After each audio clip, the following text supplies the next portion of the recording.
अब आसन ग्रहणतर्फ लाग्दै म माननीय युवा तथा खेलकुद मन्त्री एवं प्रमुख स्काउट श्री दावा तामाङज्यूलाई आफ्नो आसन ग्रहण गरिदिनु हुन हार्दिक अनुरोध गर्दछु।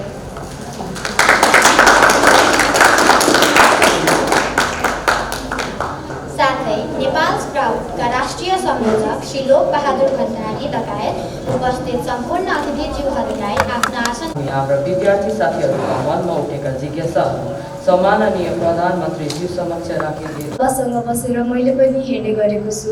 मलाई सबैभन्दा धेरै मनपर्ने हजुरको आत्मविश्वास। त्यसरी आत्मविश्वास हामीले पनि कसरी बढाउन सक्छौँ प्रधानमन्त्रीज्यू? हाम्रो मन कस्तो छ, मन कति स्वच्छ छ, सफा छ, मन कति राम्रा कामहरूका निम्ति, राम्रा उद्देश्यहरूका निम्ति समर्पित छ, मन कति पारदर्शी छ, यस्ता कुराहरूमा नै भर पर्छ। यदि हाम्रो उद्देश्य पवित्र छ भने, यदि हाम्रो उद्देश्य देशलाई माया गर्ने, देशलाई विकास गर्ने, देशलाई अझ सुन्दर बनाउने छ भने, यदि हाम्रो उद्देश्य जनताका समस्याहरूप्रति चिन्तित हुने, जनताका समस्या समाधान गर्न इच्छा राख्ने, त्यसका निम्ति प्रयास गर्ने, यदि हाम्रो उद्देश्य सामाजिक प्रवृत्तिहरूसँग आफूलाई अनुकूल बनाउने, मानिस सामाजिक प्राणी हो, त्यसकारण मानिसले सामाजिक प्राणी चाहिँ सभ्य सुसंस्कृत व्यवहार गर्नुपर्ने हुन्छ। समाजका मूल्य मान्यताहरू, नियम कानुनहरूको पालना गर्नुपर्ने हुन्छ। अरूलाई अपमान नगर्ने, अरूलाई नवच्याउने, अरूलाई सम्मानपूर्ण ढङ्गले व्यवहार गर्न जान्ने, आफ्नो अधिकारको प्रयोग गर्दा अरूको अधिकार खोज्न हुँदैन, अरूको अधिकार मिच्न हुँदैन, त्यस कुरामा ध्यान दिने र हाम्रा भविष्यका सन्ततिहरूप्रति, बालबालिकाहरूप्रति स्नेह छ भनेर उनीहरूको भविष्य उज्जवल होस् भन्ने पवित्र भावना छ भने त्यसमा मनोबल कमजोर गर्नुपर्ने कुनै ठाउँ नै हुँदैन। त्यसकारण पवित्र उद्देश्यका लागि अगाडि बढ्दा जहिले पनि मनोबल दर हुन्छ। यदि उद्देश्यमा खोट छ भने, यदि उद्देश्य पवित्र छैन भने, यदि भन्ने कुरा र गर्ने कामका बिचमा भिन्नता छ भने, यदि देखाउने कुरा र वास्तविकताका बिचमा भिन्नता छ भने मान्छे खुलेर प्रकट हुन पनि सक्दैन र त्यस्तो मान्छेले उच्च मनोबल राख्न पनि सक्दैन। किनभने मैले नराम्रो काम गरिराखेको छु भने मान्छेहरूले देखिराखेका हुन्छ र मैले राम्रो कामका कुरा गर्दा, मैले नराम्रो व्यवहार गरिराखेको मान्छेले देखिराखेका हुन्छ, मैले राम्रो व्यवहारको कुरा गर्दा मान्छेले पत्याउँदैन। त्यसकारण आँखा बिगाएर कुरा गर्ने हिम्मत हुँदैन, मनोबल हुँदैन। त्यसकारण मनोबल महान उद्देश्यमा निर्भर गरेको हुन्छ। मनोबल स्वच्छ र पवित्र भावनाहरूमा निर्भर गरेको हुन्छ। मनोबल वचन र व्यवहारको एकरूपतामा निर्भर गरेको हुन्छ। वास्तवमा मनोबल संक्षिप्तमा भन्ने हो भने उद्देश्य आफ्नो के हो त्यसमा निर्भर गरेको हुन्छ। आफूले लाभ लिने उद्देश्य छ भने कमजोर हुन्छ मान्छे। मेरो लाभ पुरा हुन्छ कि हुँदैन, मैले यसो गर्दाखेरि फाइदा बेफाइदा अनेक हेर्छ। तर महान उद्देश्य छ भने त्यसका निम्ति ऊ समर्पित हुन्छ, तसर्थ उसको मनोबल पनि उच्च रहन्छ। किनभने मैले राम्रो कुरा सोचेको छु, राम्रो कुरा गर्न खोजेको छु, राम्रोका लागि म समर्पित भएर काम गर्दैछु भनेपछि मनोबल कमजोर हुनुपर्ने अवस्थै हुँदैन। त्यसका उच्च मनोबल।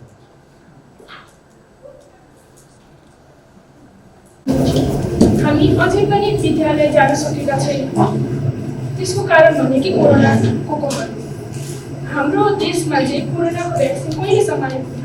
हामी कहिलेदेखि चाहिँ एकदम शान्त वातावरणले त्यही पहिलाकै परिस्थितिमा विद्यालय जान सक्छ?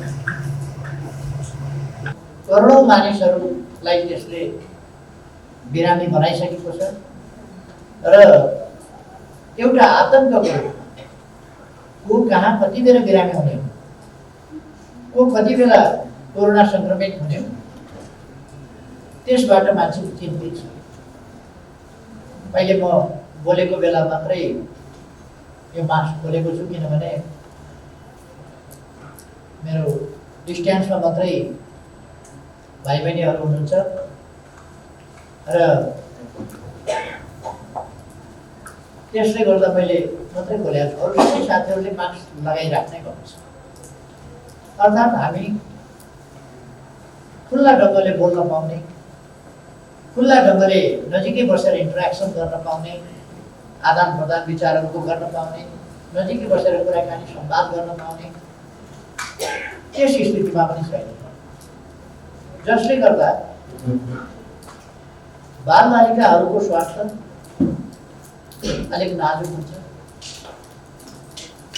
अर्कोतिर बालबालिका हाम्रा भविष्य हो र बालबालिकाको रक्षा सुरक्षा हाम्रो पहिलो उद्देश्य। त्यसर्थ कसरी हामी हाम्रा बालबालिकाहरूलाई सुरक्षित राख्न सक्छौँ? कहिले कहिले 1 वर्षको पढाइ अलिकति पछि पऱ्यो भने त्यसलाई हामी एडजस्ट गर्न सक्छौँ, तर जिन्दगी नै तलमाथि पऱ्यो भने त्यहाँ एडजस्ट गर्ने, त्यहाँ मिलाउने ठाउँ रहँदैन। त्यसकारण हामीले पहिलो कुरा मैले धेरैपल्ट कोभिड-19 को सम्बन्धमा सम्बोधन गर्दा सुरुदेखि नै भने, मेरो सुरुदेखिकै सम्बोधनहरूमा जहिले पनि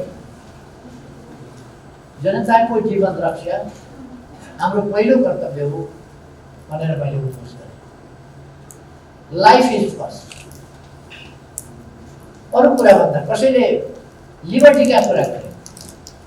लिबर्टी त मास्क नलगाउँदा लिबर्टी होला, टाढा नबसेर नजिकै बस्दा लिबर्टी होला, लिबर्टी त बजारमा घुइँचो गर्दा होला, रेस्टुरेन्टहरूमा घुइँचो गर्दा होला, किनमेल गर्ने ठाउँमा घुइँचो गर्दा होला।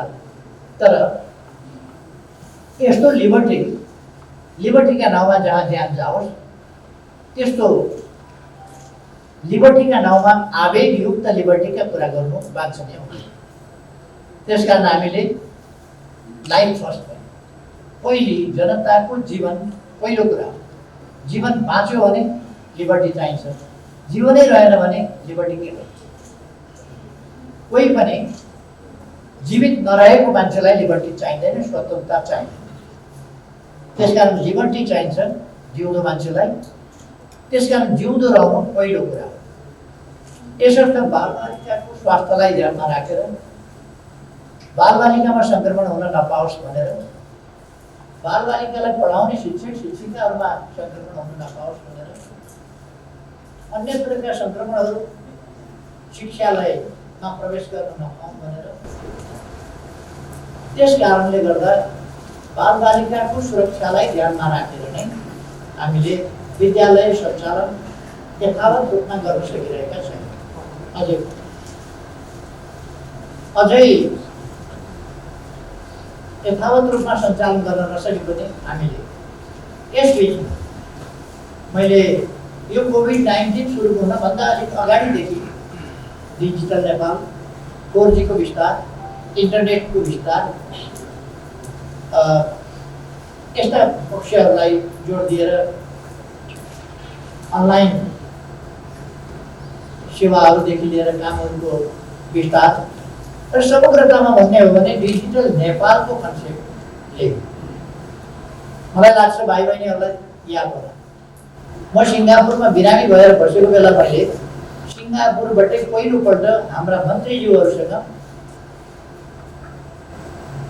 जुम मिटिङ गरेको। पहिलो जुम मिटिङ त्यही थियो र त्यो मिटिङलाई कतिले कमेन्ट पनि गरे, तर त्यो हामीले बिल्कुल सेक्रेसीका मापदण्डहरू मेजरहरू अपनाएर त्यो गरेका थियौँ। यसरी जुम मिटिङ गर्ने र टेक्नोलोजीको प्रयोग गर्ने कामहरू हामीले विद्यालयहरूलाई पनि कम्प्युटराइज गर्ने, विद्यालयहरूलाई पनि अनलाइनको माध्यमबाट पढाउने अथवा अरू दूरसञ्चारका प्रविधिहरू मार्फत पढाउने यी कामहरू हामीले सुरु गरिसकेका छौँ। त्यसकारण कोभिड-19 आउनभन्दा अगाडि हाम्रो अलिक डिजिटल सर्भिसतर्फ, डिजिटल सेवातर्फ हाम्रो प्रवेश भइसकेको हुनाले हामीले अनलाइनको पढाइ गर्न सक्यौँ र मलाई लाग्छ आज हाम्रा बालबालिकाहरू अनलाइन पढाइ गरिरहनु भएको छ, अनलाइन सिकाइ गरिरहनु भएको छ।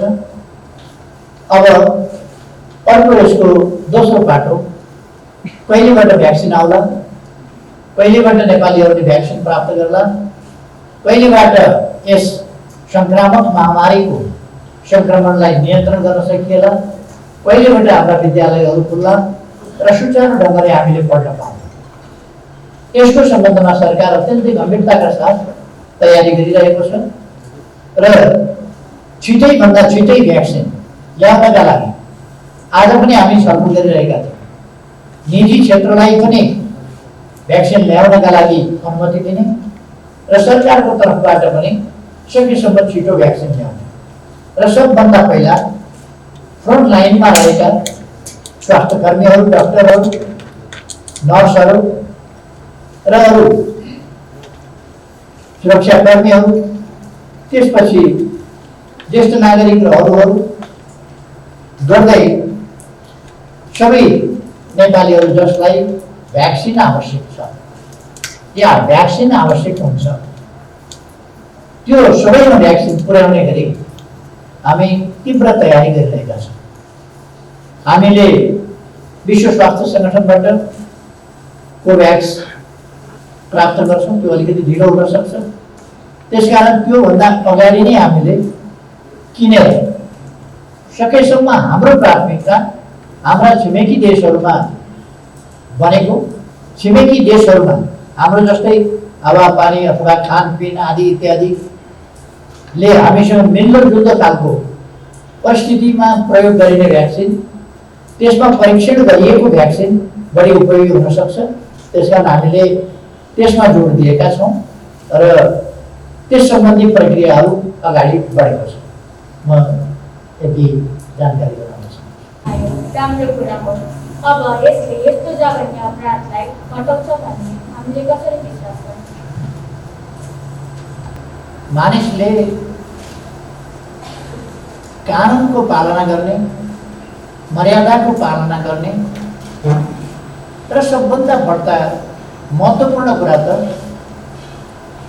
आफूलाई दुख्छ भने अरूलाई पनि दुख्छ, आफूलाई भोक लाग्छ भने अरूलाई पनि लाग्छ, आफूलाई पीडा हुन्छ भने अरूलाई पनि पीडा हुन्छ, आफूलाई निन्द्रा लाग्छ भने अरूलाई पनि निन्द्रा लाग्छ, आफूलाई थकाइ लाग्छ भने अरूलाई पनि थकाइ लाग्छ, आफूलाई जाडो हुन्छ भने अरूलाई पनि जाडो हुन्छ, गर्मी हुन्छ भने अरूलाई पनि गर्मी हुन्छ, आफूलाई स्नेह चाहिन्छ भने अरूलाई पनि स्नेह चाहिन्छ, दुःख पाएको मन लाग्दैन, कसैलाई खुसी लाग्दैन भने दुःख दिनु पनि हुँदैन भन्ने कुरा थाहा पाउनुपर्छ। मान्छेले जब त्यो चेतनामा उठ्छ र त्यस संसारको व्यवहार गर्छ त्यसपछि स्वाभाविक रूपमा अपराधहरू हुन्छ। जति पनि सामाजिक अपराधहरू, फौजदारी अपराधहरू, मान्छेले मान्छेका विरुद्ध, मान्छेलाई दुःख दिने, मान्छेलाई अन्याय गर्ने, मान्छेलाई हेर्ने, मान्छेलाई अपमानित गर्ने जुन कामहरू गरिराखेको छ अथवा अरूका अधिकारहरू खोज्ने कामहरू गरिराखेको छ, ती कुरा मानवोचित चेतनाको विकास, मानवताको विकास, मानवीयताको विकास हुनमा रहेको कमी हो।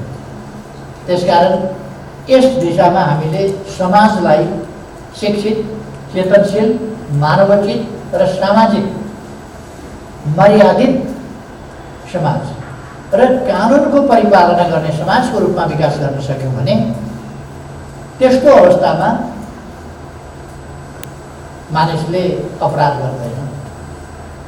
कसैमाथि एसिड प्रहार गर्नु हामी कल्पना पनि गर्न सक्दैनौँ। कसरी सोच्न सक्छ होला मान्छे? एसिडको प्रहार सामान्य झै झगडा जस्तो मात्रै कुरा भएन। भत पोल्ने, छाला मासु र हड्डी समेत जलाउने, शरीरमा एसिड खन्याएपछि पग्लिएर शरीर जर्ने र त्यो अत्यन्तै पीडादायक हुने, त्यो पीडा सही नसक्नु हुने, त्यस्तो अमानवीय र अनुहार शरीर कुरूप हुने, निको नहुने वा औषधि लगातार गर्नुपर्ने, उस्तै दुरुस्त पहिलेको जस्तो फेरि हुँदै नहुने, यस्तो खालको प्रतिशोधी, यस्तो खालको अमानवीय जघन्य अपराध गर्ने मनोवृत्ति, त्यो चिन्तन मान्छेमा कसरी आउँछ होला? आश्चर्य लाग्दो कुरा। तर पनि हुने गरेको छ। चेतनाको कमीले, मानवीयताको कमीले, विभिन्न खालका गलत प्रवृत्तिहरूले प्रश्रय पाउने कुराले, असभ्यताले, अशिष्टताले, मर्यादाहीनताले, गैर जिम्मेवारीपनले यस्ता कुराहरू हुने गर्छन्। त्यसर्थ यसलाई हामी चेतना अभिवृद्धि गरेर जनतामा जागरण ल्याएर र बालबालिकाको अवस्थादेखि नै मानवीय भावना, सामाजिक भावना, कर्तव्य बोध, जिम्मेवारपन प्रवृत्तिहरू हाम्रो सिकाइमा, हाम्रो शिक्षामा पनि सामेल गर्ने, हाम्रो आचरण, हाम्रो व्यवहार, हाम्रो बोलीचाली कस्तो हुनुपर्छ, हाम्रो एकअर्काप्रतिको दृष्टिकोण कस्तो हुनुपर्छ, यस्ता कुराहरूलाई ठिक ढङ्गले बुझाएर यसलाई निर्मूल गर्न सकिन्छ। जबसम्म त्यो स्थिति आउँदैन, जबसम्म अपराधहरू हुन्छन्, अपराधलाई नियन्त्रण गर्नका लागि हामीले दण्ड दिनुपर्ने हुन्छ, कडा कानुन बनाउनु पर्ने हुन्छ। कडा कानुन निर्माण गरेर, दण्डित गरेर पीडितलाई न्याय दिने भनेको वास्तवमा पीडितले न्याय पाउनै सक्दैन। उसको अनुहार जस्तो थियो त्यस्तो हुनै सक्दैन। उसले जुन पीडा पायो त्यो पीडा त फिर्ता हुन सक्दैन। उसलाई जुन क्षति भयो त्यो क्षति त पूर्ति हुन सक्दैन। त्यसकारण उसलाई न्याय दिने भनेको प्रकारान्तरले दोषीलाई दण्ड दिएर एउटा चित्त बुझाउने कुरा हो। अपराधीलाई अपराधको सजाय दिएर चित्त बुझाउने कुरा र अपराधीलाई दण्ड दिएर अरूले अपराध नगरून्, उसले पनि अपराध गर्ने अवसर नपाओस् र त्यस्तो हिम्मत पनि आँट पनि फेरिदेखि नगरोस्। अर्को त्यस अपराधमा दण्ड दिए बापत अरूले देखेर यस्तो गर्नु नहुने रहेन, यस्तो गर्दाखेरि अपराध गर्दा दण्ड पाइने रहेछ भन्ने कुरा पनि होस् भनेर दण्ड दिइन्छ। दण्ड दिनुको अर्थ त्यो हो। तसर्थ एसिड सम्बन्धी कानुन कडा बनाउन आवश्यक किन भयो भने पीडा हुन्छ भन्ने जानी जानी, दुःख पाउँछ मान्छेले भन्ने जानी जानी, मृत्यु हुन सक्छ भन्ने जानी जानी, स्वरूप बिग्रिन्छ भन्ने जानी जानी तर जघन्य अपराध गर्ने र जिन्दगी बर्बाद गर्न खोज्ने यो प्रवृत्ति अरू कुनै पनि आपराधिक प्रवृत्तिभन्दा बढी चरम छ।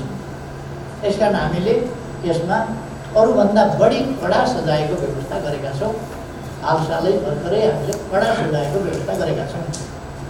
यो कडा सजायको व्यवस्थाले अपराधकर्मीहरूलाई अलिक सावधान गराउँछ, तर त्यतिले मात्रै फेरि पुग्दैन। त्यसकारण प्रश्नकर्ताले जुन प्रश्न उठाएको कि यो कानुन बनाउँदैमा उन्मूलनै हुन्छ, नियन्त्रणै हुन्छ भनेर सोच्न सकिन्छ कि सकिँदैन भन्ने कुरामा कानुन बनाउँदैमा, कडा कानुन हुँदैमा पनि अपराध सम्पूर्ण रूपमा नियन्त्रण हुन्छ भन्न सकिँदैन। मानवीय भावनाको विकासबाट, मानवीयताको मानिसमा विकासबाट, मानवीय गरिमा र महत्ताको विकासबाट, मानवीय जीवनको र मानवीय सभ्यताको भावनाको विकासबाट यसलाई सम्पूर्ण रूपमा अथवा शिक्षा र चेतनाबाट यसलाई मानिसभित्र मानिस पैदा गर्ने, मानवीयताको भावना पैदा गर्ने कुरा महत्त्वपूर्ण कुरा हो। र मानिसलाई मानिसको रूपमा सम्मान गर्न सिक्ने अरूको पीडा बुझ्न सक्ने भावना जगाउने त्यो कुरा महत्त्वपूर्ण हो जसले अन्तिम रूपमा अनुभव गर्छ। हजुरले खासमा यो देशलाई कस्तो देश बनाउन चाहनुहुन्छ? भनेको जैविक र मानवीय आवश्यकताहरू परिपूर्ति गर्न सक्ने गरी सुविधा सम्पन्न, त्यसलाई हामी समृद्धि भन्छौँ। जहाँ पूर्वाधारको विकास होस्, जहाँ विज्ञान र प्रविधिको प्रयोग गरेर मानव जीवनलाई सहज सरल बनाइयोस्, जहाँ खाने लाउने समस्या नहोस्, जहाँ आवासको समस्या नहोस्, जहाँ बालबालिका पढाउने समस्या नहोस्, जहाँ स्वास्थ्य उपचार कसरी गर्ने भन्ने समस्या नहोस्, मानिसको रूपमा एउटा सुविधा सम्पन्न जीवन बिताउन सकोस्। यो समृद्धिको पक्ष हो। हामीले ल्याउन खोजेको समाज, बनाउन खोजेको एउटा समृद्ध नेपाल। अर्को, समृद्धिले मात्रै मान्छेलाई पुग्दैन, धनी भएर मात्रै पुग्दैन। धन त प्रशस्त छ, तर यदि त्रास छ भने, सुरक्षा छैन भने, भयरहित जीवन छैन भने, डर त्रासमा बाँच्नु परेको छ भने, त्यस्तो अवस्थामा मानिस खुसी हुन्छ। त्यसकारण भयरहित जीवन, भय त्रासबाट मुक्त जीवन हुनुपर्दछ। सामाजिक हिसाबले समाजमा शान्ति सुरक्षाको प्रत्याभूति हुनुपर्दछ। मान्छे सुरक्षित हुनुपर्दछ। मान्छेले अधिकार पाएन भने मान्छे सुखी हुन सक्दैन। अधिकार त पायो, तर त्यो अधिकारको प्रयोग गर्ने अवसर पाएन भने सुखी हुन सक्दैन। आफ्नो प्रतिभा यथोचित ढङ्गले प्रस्फुटित हुने अवसर उसले पाएन भने, प्रस्फुटित गराउने अवसर पाएन भने, आफूसँग भएको क्षमताको विकास गर्ने र त्यसलाई विस्तार गर्ने र त्यसको प्रयोग गर्ने अवसर पाएन भने मानिस खुसी हुन सक्दैन, सुखी हुन सक्दैन। त्यसकारण मानिस सुखी हुनका लागि यी सबै कुराहरू चाहिन्छ। सम्पत्ति प्रशस्त छ, तर कसैको अपमान सहनु परेको छ भने सम्मानहीन, अपमानित जिन्दगीबाट मान्छे खुसी हुन्छ।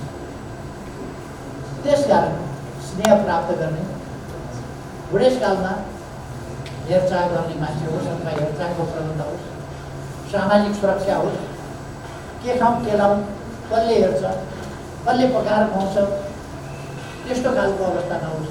त्यसको सामाजिक प्रबन्ध होस् र सम्मानयुक्त जीवन जिउन पाइयोस्, अपमानित जीवन सम्मानित जीवन जिउन पाइयोस्। यस्ता कुराहरूले खुसी दिन्छ।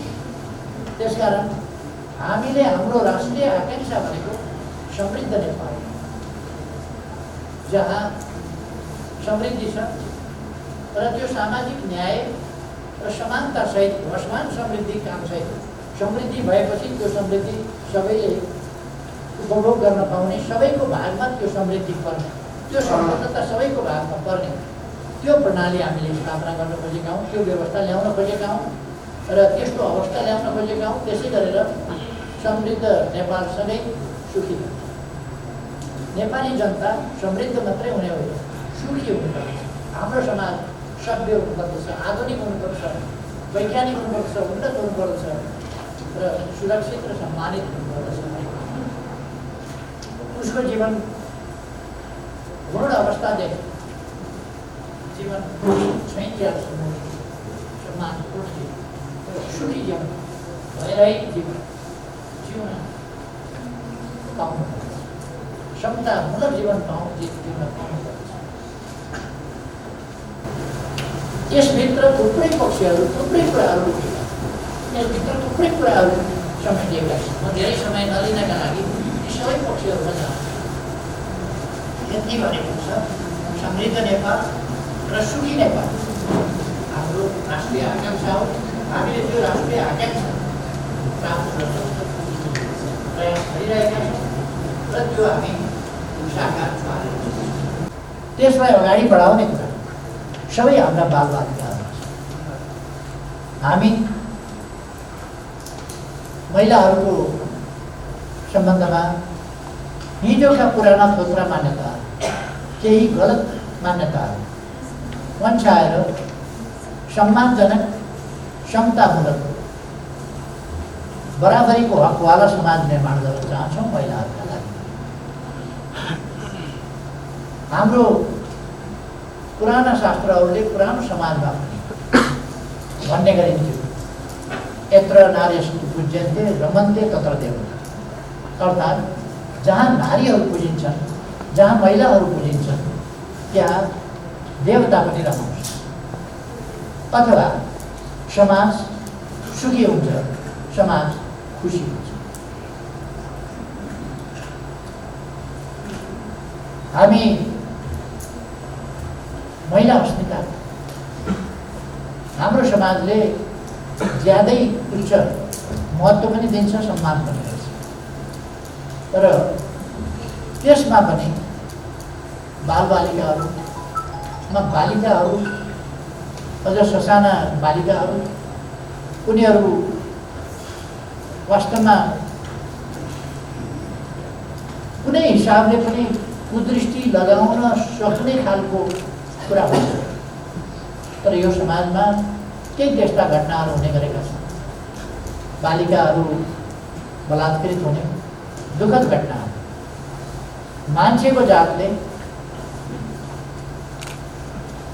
आफ्नो र अर्काको भन्ने कुरा होइन। सबै छोरीहरू हाम्रा छोरीहरू, सबै बालिकाहरू हाम्रा छोरीहरू, हाम्रा बहिनीहरू, हाम्रा नानीहरू। ती नानीहरूमाथि दुर्व्यवहार हुने कुरा अत्यन्तै दुःखद कुरा हो। त्यो असामाजिक कुरा हो, अमानवीय कुरा हो, अत्यन्तै घृणित कुरा हो, निकृष्ट कुरा हो।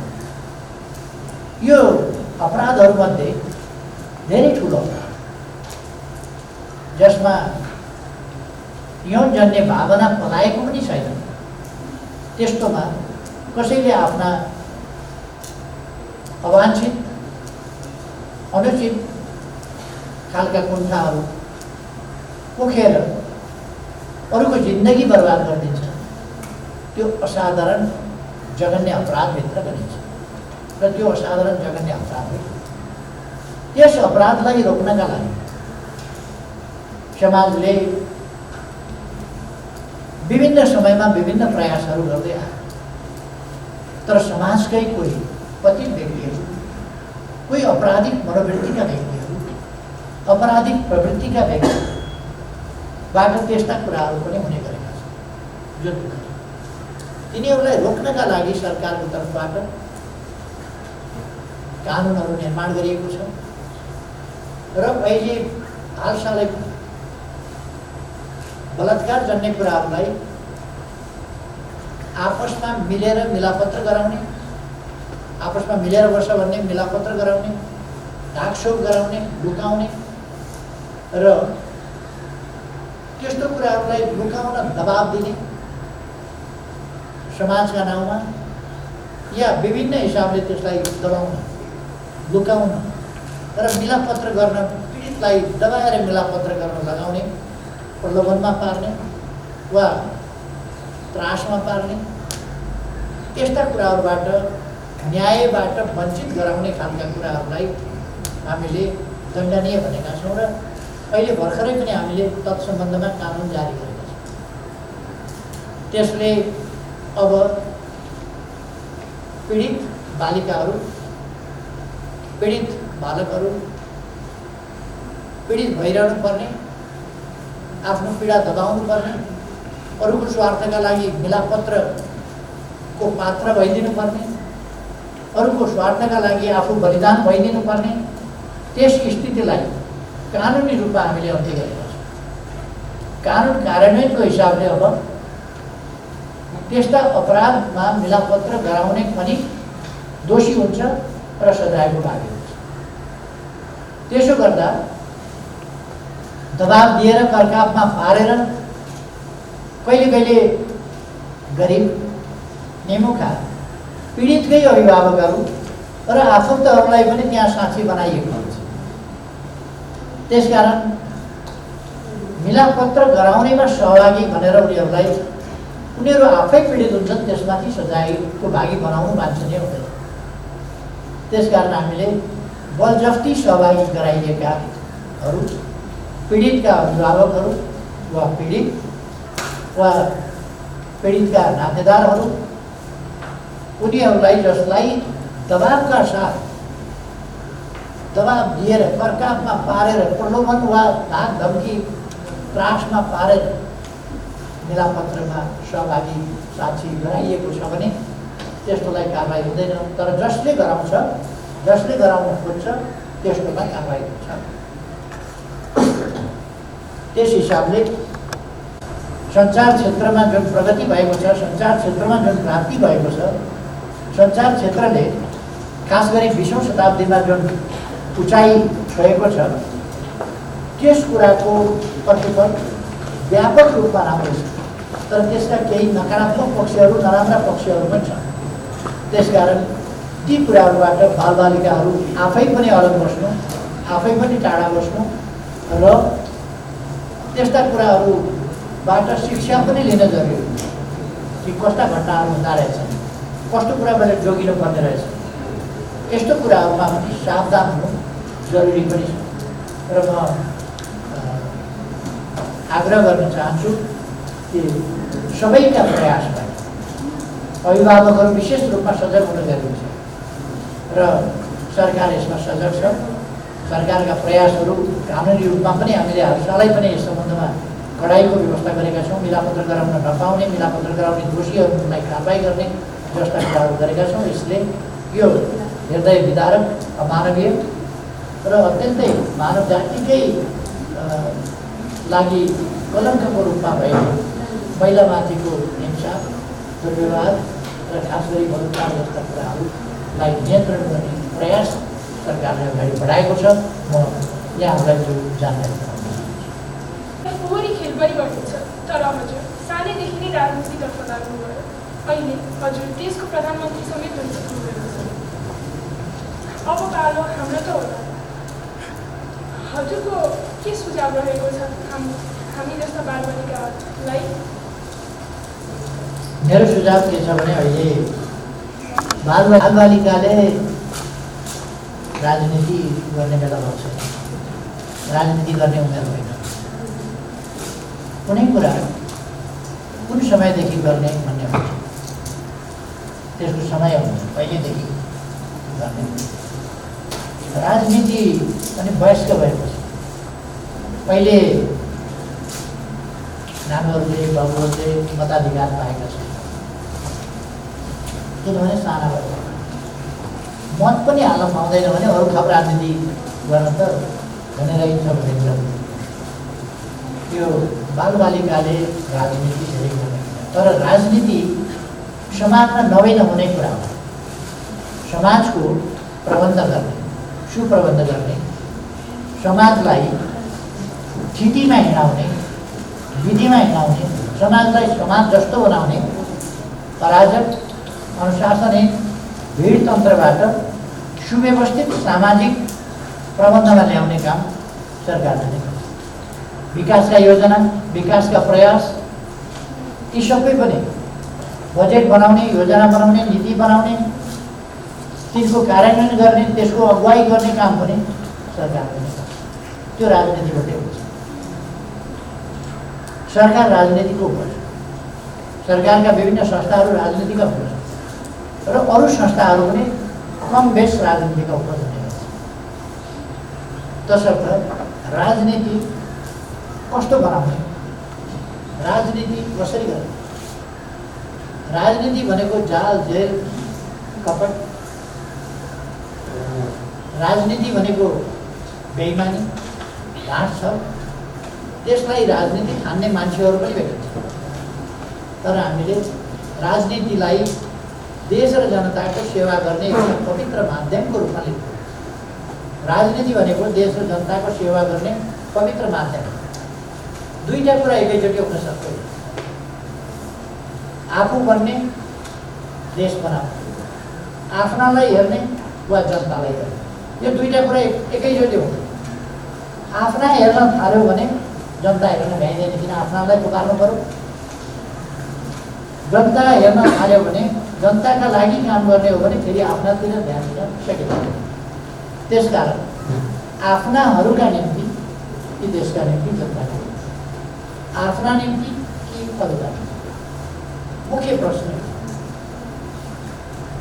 राजनीतिलाई परिवारवादमा लाने, राजनीतिलाई वंशानुगत बनाउने, जन्मिँदै कोही शासक भएर जन्मिने जस्तो पाखण्डी कुरो, त्यो बिल्कुल पाखण्डी कुरो हो जसको कुनै तर्क छ, कुनै जन्मिँदै शासकहरू त्यहाँ कुनै वैज्ञानिकता छ, त्यहाँ वैज्ञानिकता हुँदैन, तथ्य हुँदैन, तर्क हुँदैन।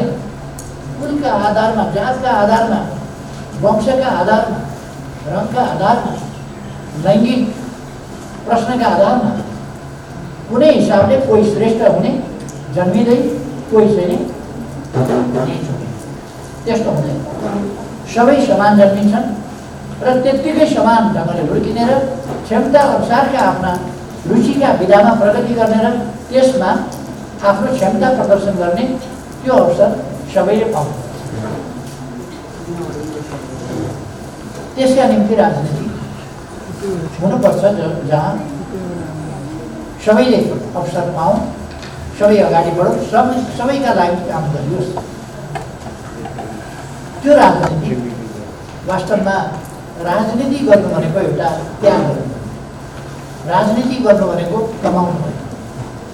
कतिले भन्ने गरेको सुनेको छु, जोगी हुन राजनीति गरे होइन, राजनीति भोगी हुनका लागि गरेको क्या। एक ढङ्गले जोगी हुनेका लागि राजनीति गरे, आफू जोगी हुन तयार हुनुपर्छ राजनीति गर्ने मान्छेले, देश बनाउन तयार हुनुपर्छ।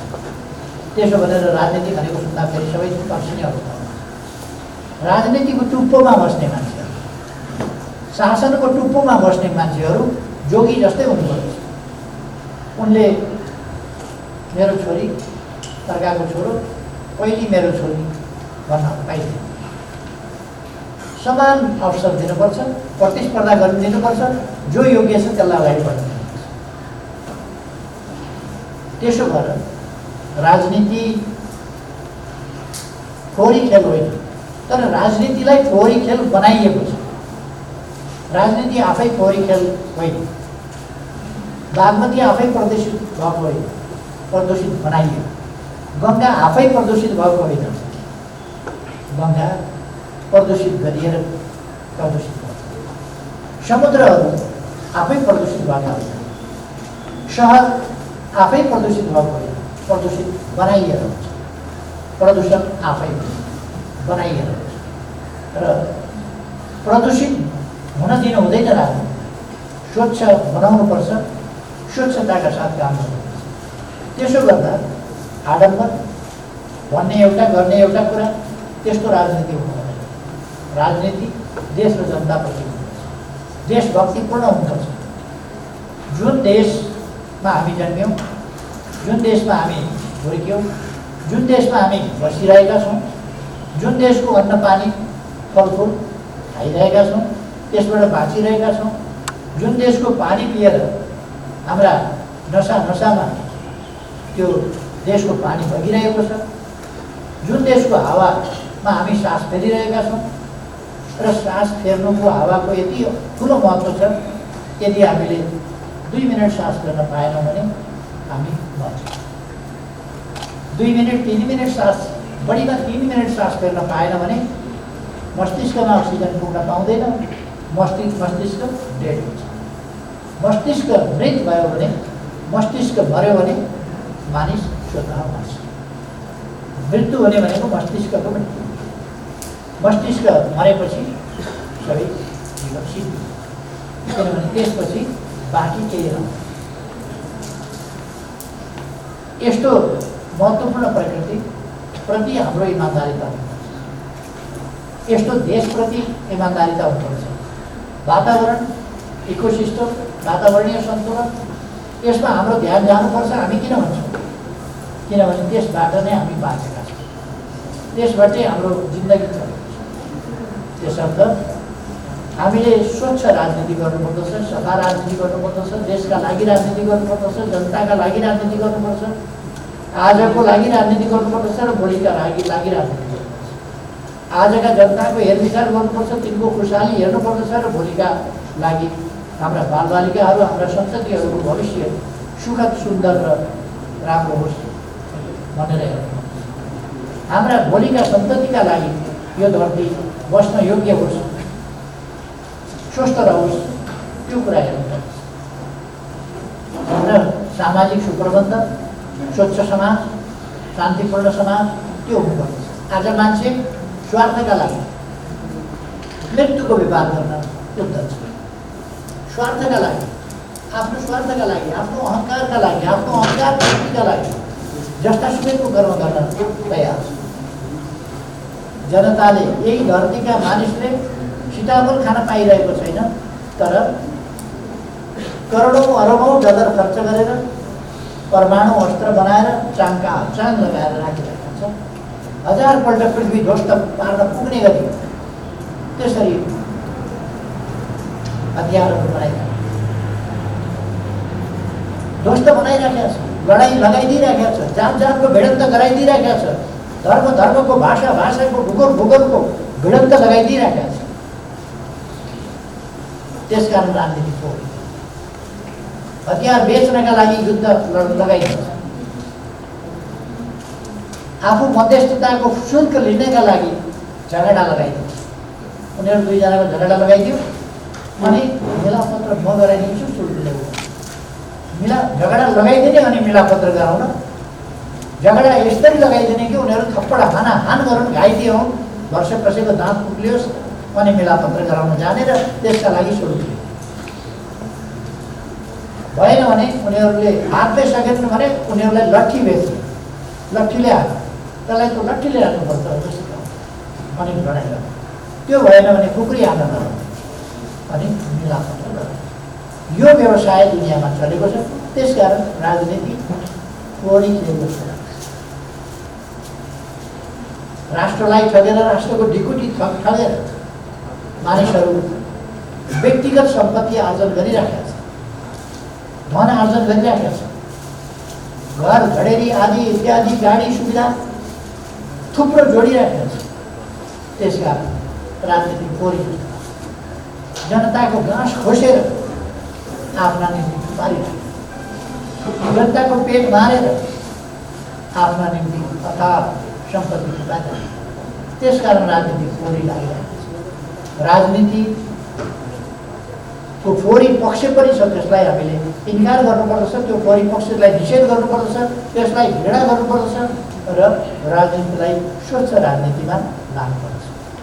अहिले म भाइ बहिनीहरूलाई भन्न चाहन्छु, मेरो प्रयास राजनीतिलाई फोहोरी हुन नदिने, आफ्ना स्वार्थका लागि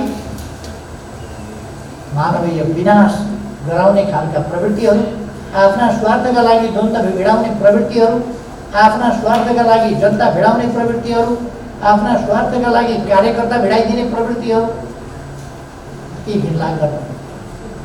आफ्नो स्वार्थका लागि देशमा अस्थिरता ल्याउन खोज्ने प्रवृत्तिहरू, आफ्ना स्वार्थका लागि लडेर ल्याएको संविधान निगममा बनाउन खोज्नेहरू, यस्ता प्रवृत्तिहरू बैठे। त्यसकारण राजनीतिलाई बिल्कुल स्वच्छ, पारदर्शी, देशभक्तिपूर्ण, जनपक्षीय, जनताको हितमा समर्पित, विकासतर्फ हुनु, सामाजिक न्याय र समानताका निम्ति हुनु, शालीनताले भरिएको, सभ्यतापूर्ण, सुसंस्कृत, त्यस्तो राजनीति। एकपल्ट डाक्टर विकासानन्द हुनुहुन्छ, उहाँले एउटा प्रवचनमा भन्नुभएको थियो, एउटा यस्तै हो हल जहाँ ढोकाहरू, झ्यालहरू सबै बन्द छन्, त्यस्तो हलमा छानाको छेउबाट एउटा सानो पाल रहेछ। त्यो पालबाट एउटा चरो भित्र पसेछ। भित्र पसेपछि त्यो भाग्ने ठाउँ कतै छैन, निस्किने ठाउँ कतै छैन, झ्यालहरू ढोकाहरू सबै बन्द छ, थाप्थ्यो। अनि उनले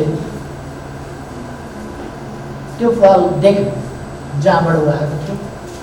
त्यो पाल हेरेर उसले भन्यो यो पाल अत्यन्तै खराब छ, त्यही पालले मलाई फसाएको, त्यही पालले मलाई बर्बाद गरेर म त्यस पालबाट मरिगएपछि त्यस पालले मलाई अर्को फसाउन सक्छ, त्यसमा म जानै जान्न, त्यसले मलाई फसायो।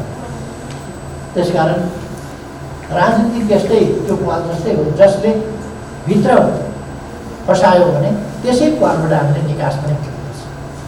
राजनीतिले कतिपय कुरा बिगारेको छ भने राजनीतिबाटै त्यसलाई फेरि समाधान गर्नुपर्छ। त्यसर्थ बिग्रियो, कतिपय ठाउँमा बिग्रिएको हामी देख्छौँ, बिग्रिएको पनि छ, त्यसबाट हतोत्साही हुने होइन।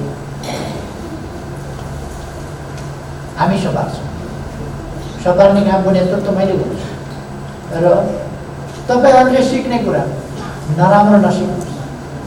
भाइ बहिनीहरूले नराम्रो कुरा सिक्ने होइन, राम्रो कुरा सिक्नु, मिठो बोल्नु सिक्नु, ठुलालाई आदर गर्न सिक्ने, नम्रता सिक्ने, दण्डता होइन, रिसाउने बानी होइन, सधैँ प्रसन्न चित्त, क्रोधित हुने होइन, चिन्ता गर्ने होइन, चिन्ता मुक्त रमाइलो खुसी भएको जिन्दगी त्यो बिताउनु सक्छ। असभ्य हुने होइन, सभ्य हुन सक्छ।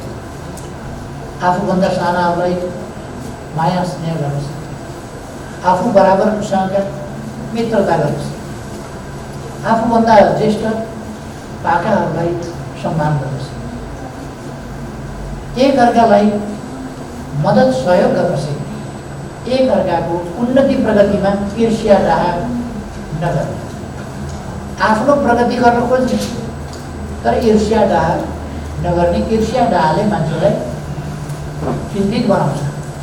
ईर्ष्या डाह गर्ने मान्छे कहिले पनि प्रसन्न चित्तमा हुँदैन। ऊ अर्काको उन्नति देखेर, प्रगति देखेर, अर्काको व्यापार सफलिएको देखेर, अर्को फर्स्ट भएको देखेर, अर्कोले धेरै नम्बर ल्याएको देखेर, अर्कोले A+ ल्याएको देखेर, अर्काले 100 ल्यायो, अर्काले 99 ल्यायो, अर्काले 98 ल्यायो, 95 ल्यायो भनेर, मेरो 90 मात्रै आयो भनेर, मेरो 80 मात्रै आयो भनेर, उसको धेरै आयो भनेर र हामीले हाम्रो देशलाई एउटा सुन्दर देश त्यो बनाउने त्यो सङ्कल्पमा लाग्नुपर्छ। राजनीति अत्यन्तै सुन्दर।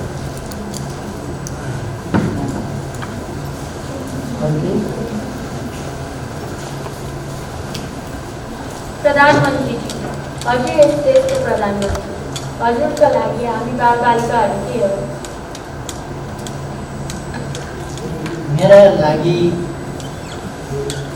आँखाका नानी भने पनि हुन्छ, मुटुका धड्कन भने पनि हुन्छ, मेरा प्यारा सन्तति भने पनि हुन्छ, मेरा भविष्यका ताराहरू भने हुन्छ, कर्णधारहरू भने हुन्छ।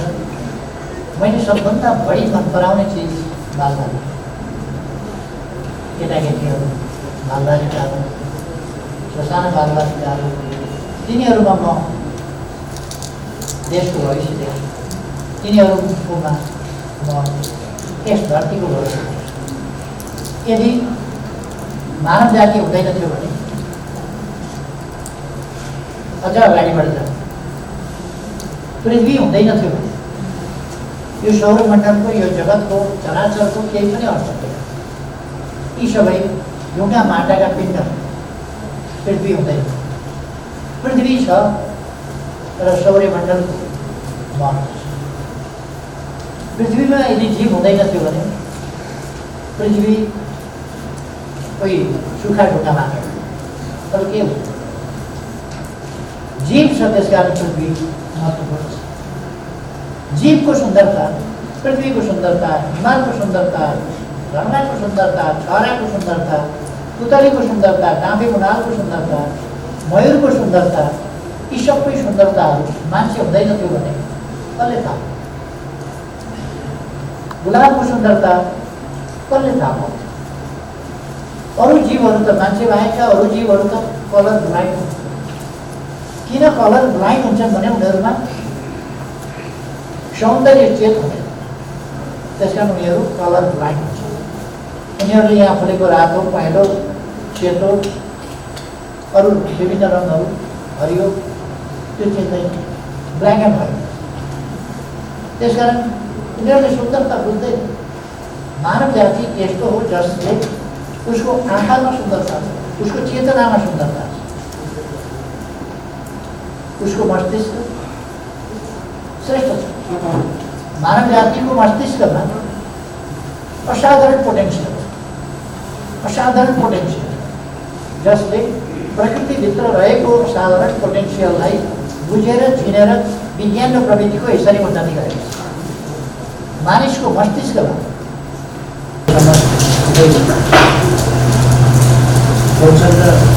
सर्वसम्मत देवताहरूमा पनि छ। कसैले देवता मान्छन्, कसैले देवी मान्छन्, कसैले अर्कै देवता मान्छन्, कसैले अर्कै देवता मान्छन्। देवता मान्नु पनि आस्थामा एकरूपता छैन, विश्वासमा एकरूपता छैन, सोचाइमा एकरूपता छैन।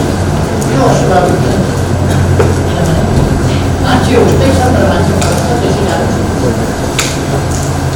दुनिया दाजुभाइहरू उस्तै जन्मिन्छन्, उस्तै हुन्छन् तर पनि सुन्छन्। किनभने त्यही विविधता, बहुलता प्रकृति। त्यस कारण विचारमा भिन्नता राखे, सोचमा भिन्नता राखे, त्यस्तै गरेर स्वभावमा भिन्नता राखे, बुद्धिमा भिन्नता राखे, मतिमा भिन्नता राखे भने विभिन्न मतिका मान्छे हुन्छन्। जसमा मतिलाई दुई प्रकारको बाँड्न सकिन्छ, राम्रो मति र नराम्रो मति। हामी राम्रो मति अब जसले नजिक आएर बुझ्न नपाएर, देख्न नपाएर, मलाई चिन्न नपाएर विरोध गर्छन्। सुनेका भन्दा विरोध गर्छन्, अरूले भनेका भन्दा विरोध गर्छन्। विरोध गर्नुलाई आफ्नो धर्म ठान्छन्, जो धर्म हो। सत्य गर्नु धर्म, सत्यको पक्ष पोषण गर्नु धर्म हो। तर अर्को पार्टीमा झुकिएर होस्, जानेर होस्, अर्को पार्टीमा लागेका छन्, अर्को विचारमा लागेका छन्, अर्को भाषण अप्नाएका छन्। कुनै हिसाबले उनीहरूले विरोध गर्नलाई काम ठान्दछन्, कर्तव्य ठान्दछन्। जसरी पनि विरोध गर्नुपर्छ, किनभने अर्को पार्टी वास्तवमा देखिकन सहीलाई विरोध गर्नु। त्यसकारण उनीहरूले मलाई नचिनेर विरोध गरेका हुन सक्छन्, नबुझेर मलाई विरोध गरेका हुन सक्छन्। एक थरीले जाने बुझिकन त्यसको त विरोधै गर्नुपर्छ, किनभने यो अर्कोतर्फको हो भनेर पनि विरोध गरेर हुन्छ। अर्कोतर्फको हो भनेर विरोध गर्नेहरू स्वार्थसँग उनलाई स्वार्थले तिनका आँखामा पट्टी हाल्छ।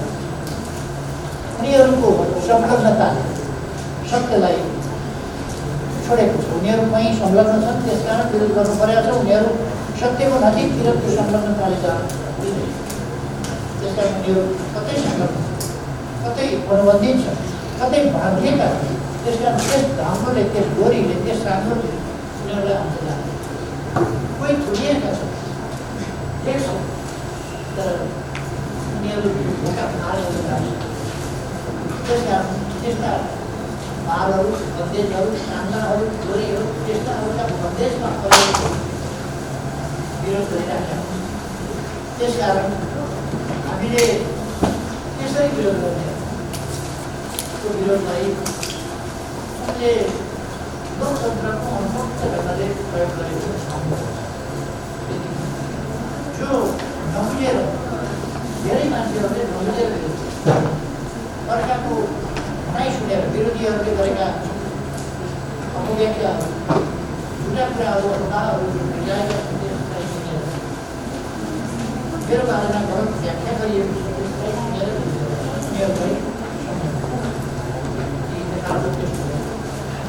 म लगातार प्रयास गरिरहेको छु र मैले सफलता पाएको छु भन्ने लाग्छ। किनभने देशको अत्यधिक ठुलो जनसङ्ख्याले, जनताको धेरै ठुलो हिस्साले मलाई अत्यन्तै माया गर्छ।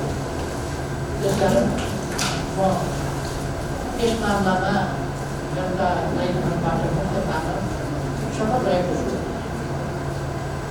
जो विरोधका लागि विरोध गर्छन् तिनीहरूप्रति मलाई दया लाग्छ, कठिन तिनीहरूको सत्यसँग कहिल्यै जोड्न मिल्दैन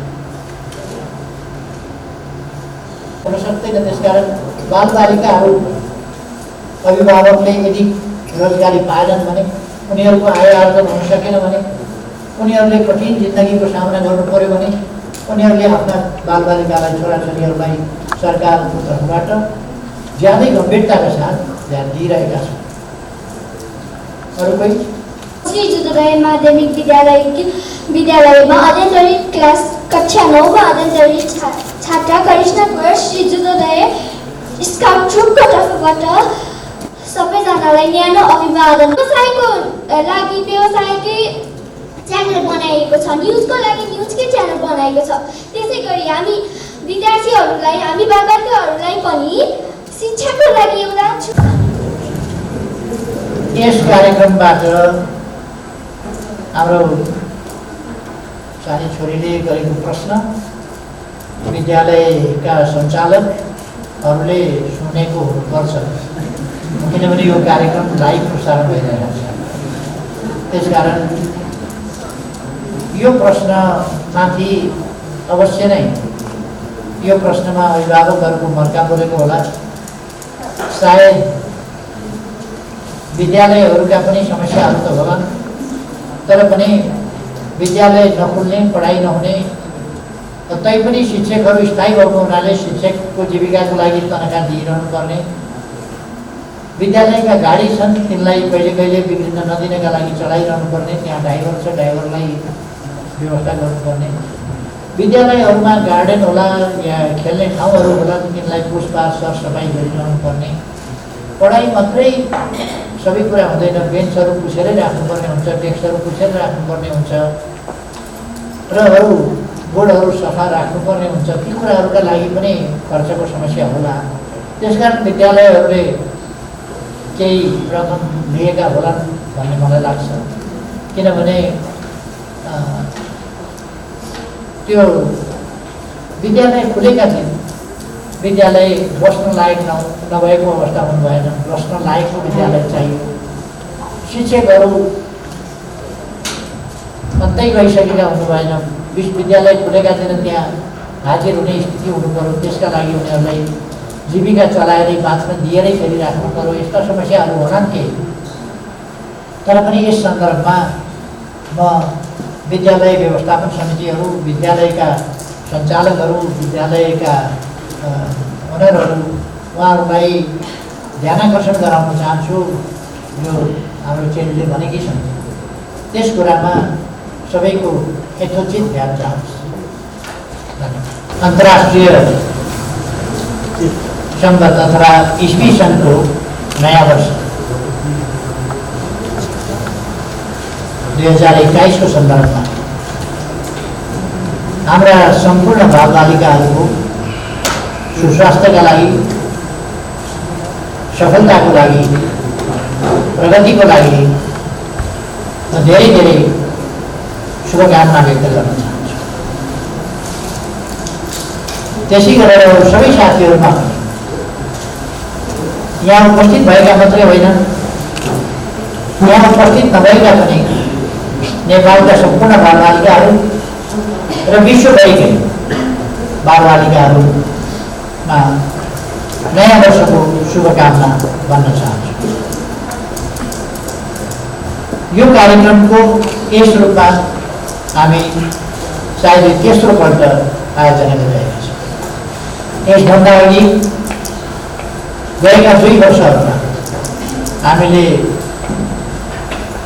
जनवरी 1 अथवा नयाँ वर्ष प्रवेशको दिनलाई बालबालिकासँग प्रधानमन्त्रीको एउटा दिवसको रूपमा पनि, बालबालिका दिवसको रूपमा पनि, यद्यपि बालबालिका दिवस अरू नै दिन पर्छ, बाल दिवस बेग्लै दिन पर्छ, तर पनि यस दिनलाई हामीले नयाँ वर्षको सन्दर्भमा नयाँ ढङ्गले, नयाँ उत्साहले नयाँ वर्षमा प्रवेश गर्ने हामीले नारा पनि दिएका छौँ, यसमा छैन। नयाँ वर्ष नयाँ पाइला, हामी नयाँ उत्साहका साथ नयाँ वर्षमा नयाँ पाइला चालेर नयाँ गन्तव्यतर्फ अगाडि बढ्छौँ। त्यसका निम्ति मैले सबैमा शुभकामना भनेको र यो अवसर मिलाउने नेपाल स्काउटलाई म धेरै धेरै धन्यवाद भन्न चाहन्छु। म हाम्रा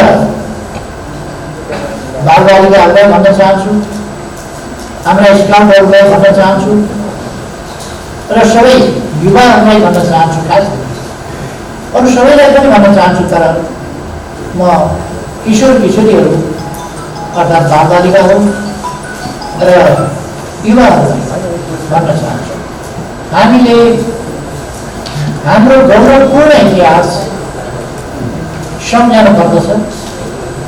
हामी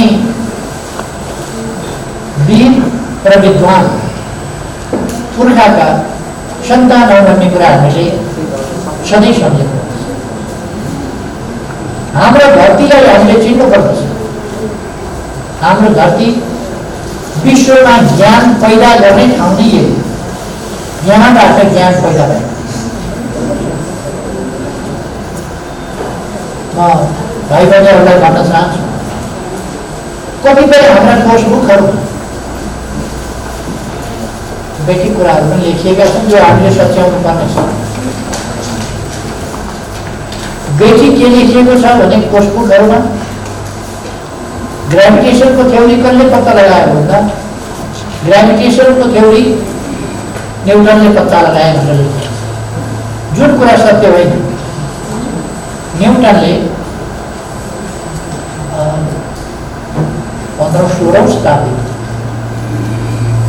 शताब्दीमा बल्ल न्युटनले पत्ता लगाएका थिए भने 12औं शताब्दीमा अथवा 1150मा भास्कराचार्यले, हाम्रा ज्योतिष गुरु भास्कराचार्यले ग्रेभिटेसनको थ्योरी पत्ता लगाएका थिए।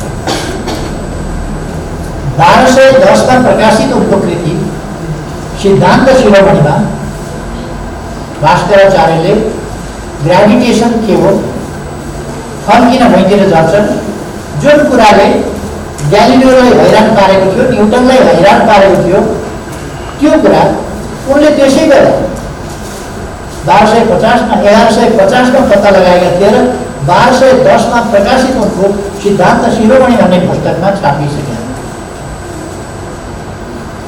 युरोप 15औं-16औं शताब्दीमा अगाडि बढ्यो। युरोपले आफ्नो पुनर्जागरण गर्यो। युरोपले आधुनिकताको, विज्ञानको, दर्शनको सुरुवात शुक्राचार्यबाट भएको मान्छन् 2600 वर्ष अगाडि। विश्वविद्यालयहरूको इतिहास 400, 450 वर्ष, 500 वर्ष पुरानो हो भनेर विश्वविद्यालयको इतिहास पश्चिमा जगतले 400-500 वर्ष अगाडिको मान्छ। जबकि 2800 वर्ष अगाडि यस हिमालय खण्डमा तक्षशिला विश्वविद्यालय स्थापना भयो। 2200 वर्ष अगाडि विद्वान थिए जस्तै ज्ञानको आविष्कार भयो। बाँकी दुनियाँले आज अलिकति साइन्सका कुरा गरेको होला, टेक्नोलोजीका कुरा गरेको होला, समयक्रममा हामी कस्तो भइदियो भने ज्ञान विज्ञान हामीबाट गयो, त्यसको डेभलप अलिकति तयार हुन पाएको थियो। त्यसपछि हामीलाई दबाउने काममा त्यो प्रयोग भयो। साम्राज्यवादको रूपमा, उपनिवेशवादको रूपमा हाम्रो दक्षिणको भारत अङ्ग्रेजले कब्जा गर्यो, उत्तरको चीन अङ्ग्रेजले कब्जा गर्यो, जापानले कब्जा गर्यो। त्यसरी विज्ञान प्रविधि हाम्रो विकासमा बाधक बनाएर राख्यो, हाम्रो भुवालाई अन्धकारमा राख्यो। अब हामी त्यस अन्धकारबाट मुक्त भएका छौँ। अब विज्ञान प्रविधिको प्रयोग गरेर हामी आफै त उपनिवेश भएनौँ, हामी त स्वाधीन भयौँ। तर यस्तो स्वाधीन कि घेरिएको स्वाधीन, लडाइँ लडेर हामीले सानो देश त बचायौँ, तर हाम्रो छिमेकमा, दक्षिणमा, उत्तरमा औपनिवेशिक शासनहरू भए जसको घेराबन्दीभित्र हामी पऱ्यौँ। हाम्रो स्वाभाविक विकासको क्रम रोकियो र यहाँका शासकहरू तिनका अगाडि निरीह भएर जनतालाई अन्धकारमा राखेर आफ्नो शासन चलाउनु उनीहरूले श्रेयस्कर ठाने। त्यसकारण हाम्रो भूभाग अलिकति समय केही शताब्दी पछाडि छ। नत्र भने यो धरती, यो भूभाग र यहाँका जनता पछाडि पर्ने जनता होइन, यी विद्वान जनताको परम्परा होइन। यो भूभाग असाधारण भूभाग हो।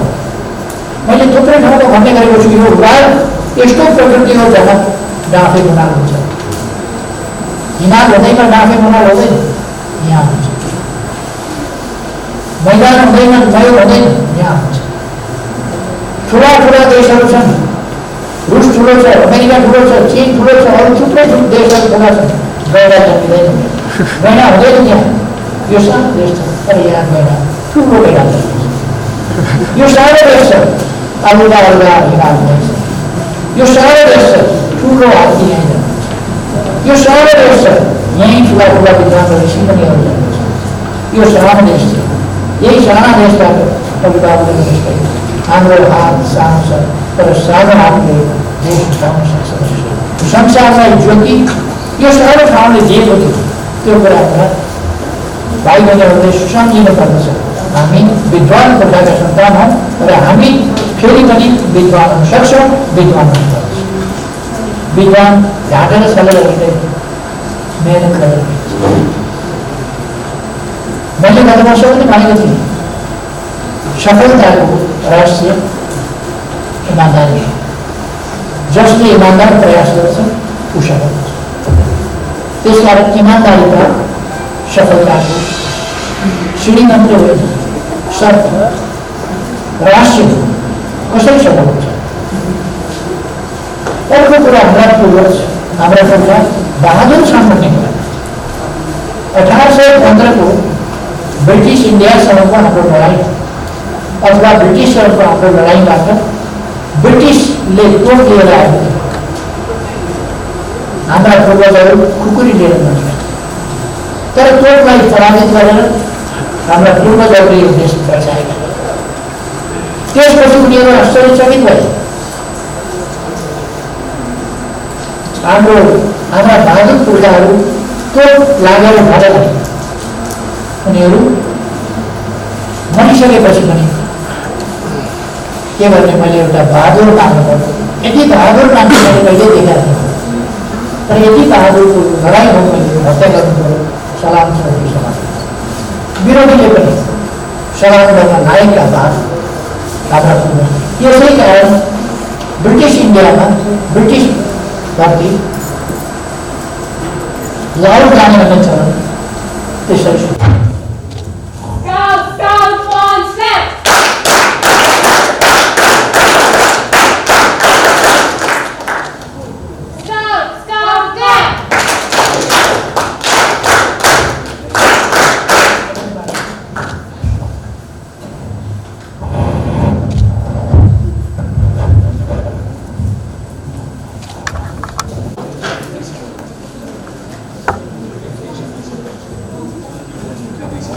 जानुभन्दा अगाडि म यहाँ सम्माननीय प्रधानमन्त्रीज्यूलाई 2 शब्द बोलिदिनु हुन हार्दिक अनुरोध गर्दछु।